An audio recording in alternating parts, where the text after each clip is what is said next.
yung ano kanina, nung nagluluto ako, kasi umalis nga ako eh, tapos nung pag-uwi ko, nagluluto ako, tapos masakit ang tagiliran ko. Tapos umihinga ako, nung pag-uwi ko nga, yun, sumama yun. Para po siyang napunit, ano? Oo. Para siyang pinunit doon sa ano, sa loob. Ang galing. Hindi ko mapipigil ito ha. Oo nga po, ay nakakatawa, nakakaiyak din yung balita yung sa akin. Kasi ano, ito. Oo. Grabe. Last November lang po ate, this November lang nag-check up kayo ulit.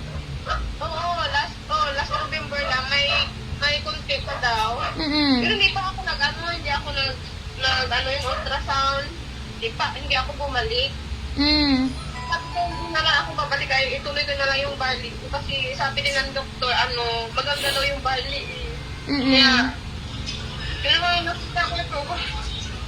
Ang galing nga eh. Ultimo doctor po, no? Sinasuggest na din talaga si Barley. Kasi nasa bakery ako, sabi ko maganda yung ate, yung barley. Marami na nagkakontak sa akin.